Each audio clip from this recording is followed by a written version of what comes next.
morning. This is Tyrone from Clean and Happy Pigs by Grace Forest Farm. So we would like to show you how we will cook our sinigang cut. This is 1 kilogram. Now our ingredients, tutupak, ano ito? Talong, labanos, kamatis, okra, sibuyas, bawang, and the beans. Okay? So, gusto ko lang ma-demonstrate that this is just butchered yesterday.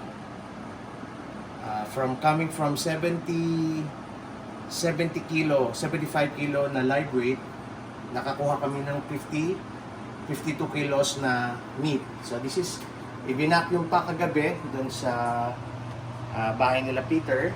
Okay, so 1 kilo. So, unahin natin yung, syempre always, yung onion. Kasi yung onion, ang bawang mas madaling masunog.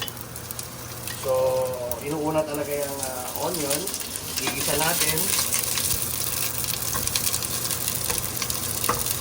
And then, yung bawang. Okay. And from there,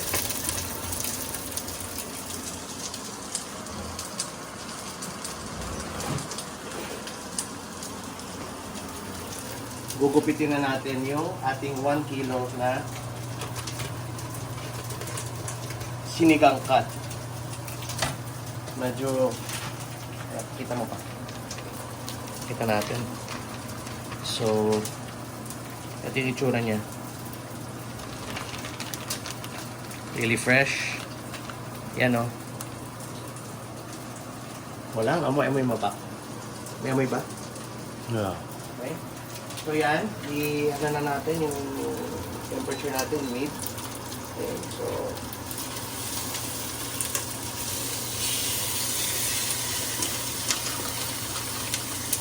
lagyan na natin yung 1 kilo na meat natin. Mamaya, ilalagay doon sa, pag in-upload namin to doon sa Facebook, ilalagay namin yung ano nito, ilalagay namin yung ingredients. Okay.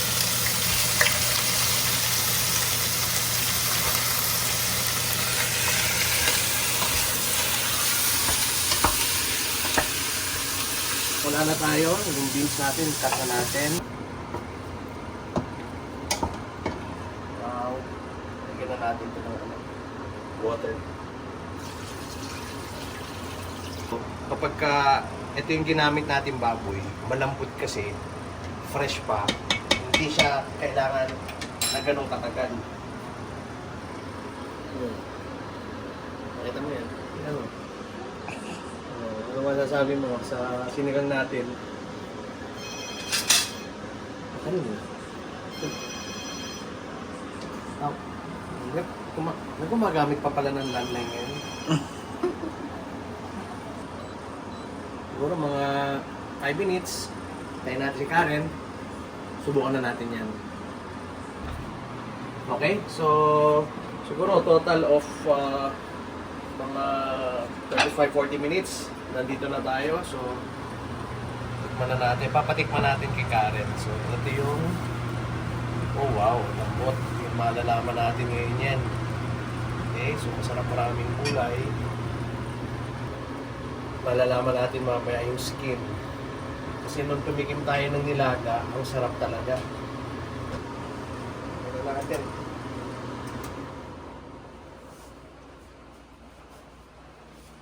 Karen, after a year, this is the first vlog. We'll see if we'll upload this with our... Okay, so we cook this yung sinigang kanina. Inano namin yan.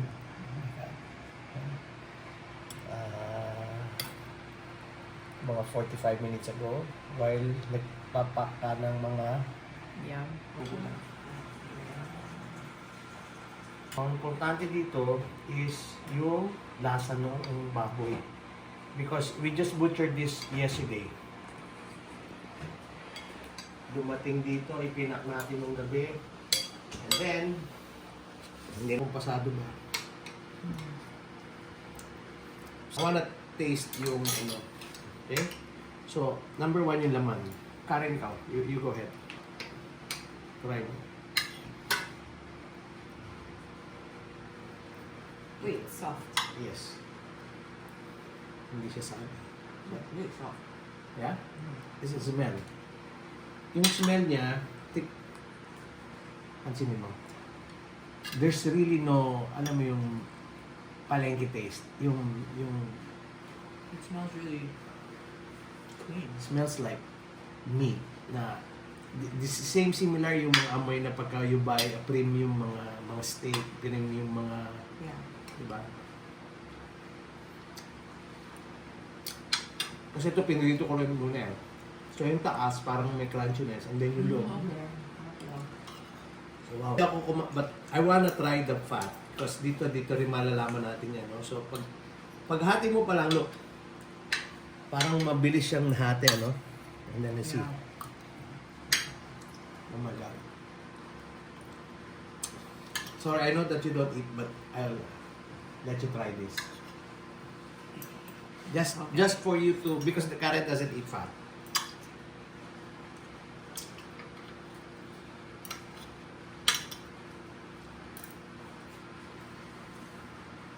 It's different, right? Yeah. It's so soft. And the balat, how does it feel? How does it taste? It's really soft. Huh? It's very soft. Tapos hindi siya malansa. It's not Yes. malansa. That's the reason why you don't wanna eat yung ganyan mga klase because sanay tayo that when we buy something, food, yung frozen or whatever, hindi yan traceable. Yeah. Yung hindi mo kayang i-trace. Halimbawa sa, I mean, if a local market siguro, alam ko kanino galing yung baboy, but sa Clean and Happy Pigs, you can trace it. Okay? So, lahat ng mga pigs namin doon, ipopost namin para alam nyo that it came from us. It's very tempting, Karen, to earn more money because nakikita na yung reputation natin that our pork is really clean. Okay? We can just buy from other places. But tulad nga na napag-usapan natin, we don't want to. Because most likely walang swimming pool yun, hindi kasing linis lang sa atin. So we would like to maintain a very, very, very clean, immaculately clean pork. Yeah. So we can serve to our friends and family. So, I think that's one thing yung binibigay natin, nilalagay natin, we're putting in the table.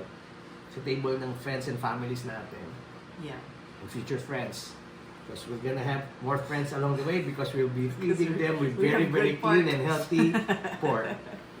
Okay? So after a year, this is it's been a while. Di ba, Tupac? Kailan yung huli natin vlog? Tagal na. Kita natin si Tupac, iba na itsura ngayon. Ayan, laki na, oh. Tagal na. Tapos ito yung partner niya. Ayan, oh, si Elboy, oh. Laki na rin, oh.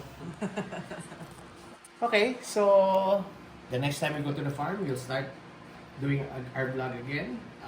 Medyo nagkaroon tayo ng problem sa mga greenhouses natin. Nasira lahat, but here we are. Sabi nga nila, you fall 10 times, you rise 11 times or 12 times, And I really think that this is where God is, yung direction na binibigay sa atin. We should embrace it. And I really think, especially now, the people na nag-order sa atin, may mga repeat orders lahat. So it's a good sign. Yes. And there are more friends, and we would like to embrace that, I think, for us to be able to offer the cleanest and healthiest pork, I think it's an honor for us. It's it's something that we've learned in farming for more than 5 years, 6 years, and here we are, ready to produce for friends and families and future friends. Okay, so what can you say about sa meat natin now? Ang sarap. Have one more. It really tastes clean. I didn't I didn't know na may iba palang lasa. Ang pork. Yung pork, yeah. Like, you can really taste it when you eat it, especially in a dish like this, kasi wala siya masyadong extra seasonings. I mean, like, you can taste it more, Okay. the meat. So because parang ano yan eh, yung kurobota, yung wagyu, yung Kobe beef, they have their own ways, no? Mhm. Ours is very simple. We're not gonna price this as wagyu or Kobe beef or kurobota. It's just clean and healthy pork that we produce. Yung breeders nito sa amin din. Okay? So the breeders, everything is traceable. And we promise you that we don't do shortcuts. And we promise you with clean and delicious pork. Okay? So Okay. thank you very much. Thank you very much, everyone. I hope you enjoyed this as much as we enjoyed filming it. And of course, Karen, I hope siguro mamaya we will all enjoy this sinigang later. So thank you very much. This is Farming with Ivan and Karen Yeah.